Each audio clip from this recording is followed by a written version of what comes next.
ঠিক স্মরণ করিয়েছ। তোমাদের দেখে তো আমি ভুলেই গিয়েছিলাম। তোমরা কি জানো এখানে কোন মুনিকুমাররা আমার অশ্বকে বন্দি করে রেখেছে? আপনি তাদের কাছ থেকে অশ্ব ছাড়িয়ে নিয়ে যেতে চান? এই যজ্ঞাশ্ব ছাড়াতে তো হবেই। ওই মুনিকুমারেরা অজেয়। ওরা যেও অথবা অজেয়, এর বিচার তো সময় এলেই হয়ে যাবে। তাহলে দেখুন, ওই রয়েছে আপনার অশ্ব। নিয়ে যেতে পারেন তো নিয়ে যান। কিন্তু সেই মুনিকুমারেরা কোথায়? এখানেই আছে আপনার সামনে। তোমরা? হ্যাঁ, কিন্তু আপনি বিস্মিত কেন হলেন? এর জন্য যে যার তোমরা গুণদান করো তারই যজ্ঞাশ্বকে নিজেরা বন্দি করার ধৃষ্টতাও দেখাও। হ্যাঁ, স্বয়ং আপনি তো অশ্বের মাথায় লিখেছেন যে এই অশ্ব কৌশল্যার নন্দন শ্রীরামেরই। এর বন্দিকারকে শ্রীরামের সঙ্গে যুদ্ধ করতে হবে। আমরা যুদ্ধ করার জন্য তৈরি আছি। যদি আপনি বীর তো আমরা মহাবীর। আপনি নন, আমরা বীর মাতার দুধ পান করেছি। তোমাদের মতো বীর পুত্রদের জন্মদাত্রী বীর মাতার শুভ নাম। তাতে আপনার কি প্রয়োজন? আপনি এখানে নাম ধাম জিজ্ঞাসা করতে এসেছেন না যুদ্ধ করতে। আমরা বাজে কথায় সময় নষ্ট করতে চাই না। যদি আপনি অশ্ব চান তো যুদ্ধ করুন। মুনিকুমারগণ, তোমরা বারবার বিরক্তর অহংকার করছো, কিন্তু জানি না কেন আমার মন তোমাদের সঙ্গে যুদ্ধ করতে চাইছে না। কেন? আপনার বীরতার অভিমান কর্পূরের মতো উবে গেল? না পুত্র, এসব কথা বলো না। আপনি মর্যাদা পুরুষোত্তম, মর্যাদা সহকারে কথা বলবেন। আপনি কি আমাদের বাবা যে আমাদের নিজের পুত্র বলে সম্বোধন করছেন? রাজার কাছে সব প্রজাই তার সন্তান স্বরূপ পুত্র। আবার পুত্র বলছেন? আপনার প্রজারা অযোধ্যায় থাকে, এই তপবনে নয়। আমরা স্বেচ্ছায় বনে বনে বিচরণকারী জীব। আপনার অজ্ঞানী আর মিথ্যুক প্রজাদের সঙ্গে আমাদের তুলনা করবেন না। আমার প্রজাদের সম্বন্ধে এমনি কথা? যেমন রাজা তেমনি প্রজা। যাকে অগ্নিদেব নিজে পবিত্র মেনেছেন সেই সীতা মায়ের নিন্দাকারীদের আর কি বলা যাবে? আর এরকম নিন্দাকারী প্রজাদের কথা যে রাজা মানেন তাকে আমরা কি মানব? যদি আপনার প্রজাদের কথা মানবেনই, তবু ওই দেবীকে, ওই গর্ভবতী মা সীতাকে বনে ছেড়ে দেবার আপনার কি অধিকার আছে? ছাড়তেই যদি হয় তাহলে ওকে ওর পিতৃগৃহে কেন পাঠালেন না? ওহ, তোমরা বারবার নিজেদের বাক্যবান আমার হৃদয় ছিন্ন ভিন্ন করছো মুনিকুমাররা, কিন্তু কেন জানি না তোমাদের উপর ক্রোধ আসছে না। বলো, ন্যায় আর ধর্মের প্রবচন দাতা তোমরা কোনো দেবকুমার, নাকি আমার সঙ্গে যুদ্ধে উৎসুক কোন ব্রহ্মরূপ? আমাদের কথাতেই কি ভীত হয়ে উঠেছেন? আমরা কেবল বনবাসী মুনিকুমারী রাজন, আর কেউ নই। তাহলে আমার কথা শোনো, আমি নারী, বালক, বৃদ্ধ আর ব্রাহ্মণের উপর বাণ প্রয়োগ করি না। এর জন্য চিন্তায় পড়ে গেছি। ও সূর্যবংশী যোদ্ধা, আপনি যদি আদর্শবাদী হন তো তারকাকে কেন মেরেছিলেন? ও কি নারী নয়? আমি তোমাদের শেষবার সাবধান করছি, অশ্বকে ছেড়ে দাও আর তোমরা আমার সামনে থেকে চলে যাও। না, আমরা অশ্ব ছাড়বো না। আপনাকেও না। বলুন, আপনি আমাদের সঙ্গে যুদ্ধ করবেন না আমাদের শরণাপন্ন হবেন? অনেক হয়েছে, তোমরা আমার সহন শক্তির সীমা অতিক্রম করেছো। যুদ্ধের জন্য প্রস্তুত হয়ে যাও। আমরা অনেক আগে থেকেই প্রস্তুত আছি।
মূর্খ বালক, তোমরা শান্তি আর উদারতার সাক্ষাৎ অবতার প্রভু শ্রীরামকে অসমর্থ বলছো?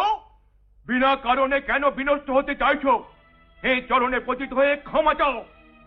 তিনি করুণার সাগর, অবশ্যই ক্ষমা করে দেবেন। আর যদি লড়তেই চাও তো আমার সঙ্গে লড়েই দেখো। রামের মতো বিশ্ববিজেতার সঙ্গে লড়ে বিজয় আর পরাজয় দুই অবস্থাতেই আমাদের খ্যাতি মিলবে। তোমার মতো বানরের সঙ্গে লড়ে কি করব? কি বললে?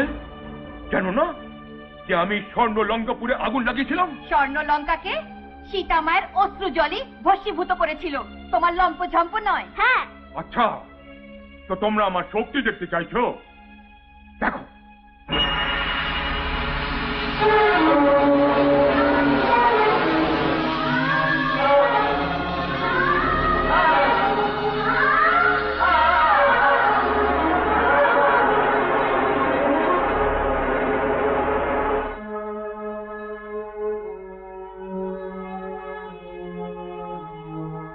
মিত্র, ঘাবড়িও না। এই বিরাট রূপধারী বানরকে বশ করার একই মন্ত্র আছে। এ রাম নামে শান্ত হয়। যদি তোমরা সবাই মিলে রাম নাম পাঠ করতে থাকো তো দেখবে এ কেমন লুটোপুটি হয়ে নিজে বেড়াল বনে যাবে। বেড়াল।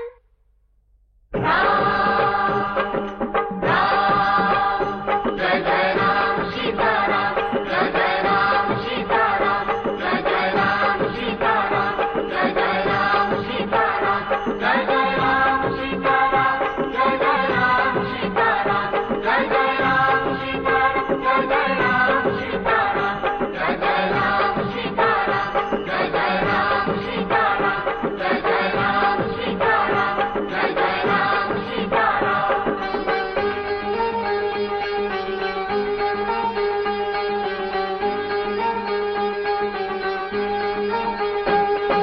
दशरथ नंदन राजा राम, जानकी वल्लभ राजा राम, दशरथ नंदन राजा राम, जानकी वल्लभ राजा राम, जय जय राम, जय जय राम, जय जय राम सीताराम, जय जय राम, जय जय राम, जय जय राम सीताराम।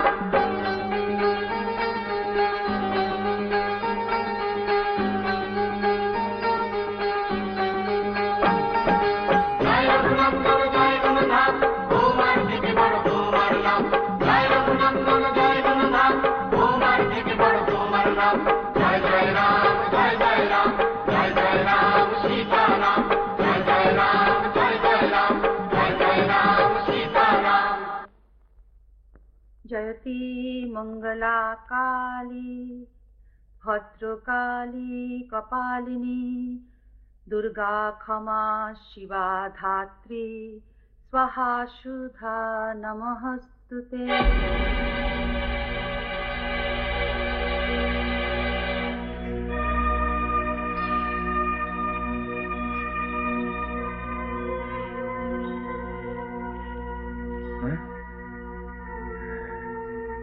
জগৎ মাতা, সীতা দেবী, মা, আপনি এখানে?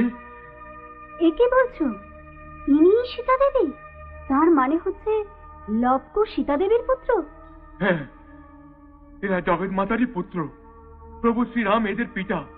এর জন্যই তো বজ্রম বজ্রেন অভিজ্যতে দুই ভাই প্রভু শ্রীরামের সঙ্গে যুদ্ধ করবে। পবন পুত্র, তুমি? হ্যাঁ মাতা,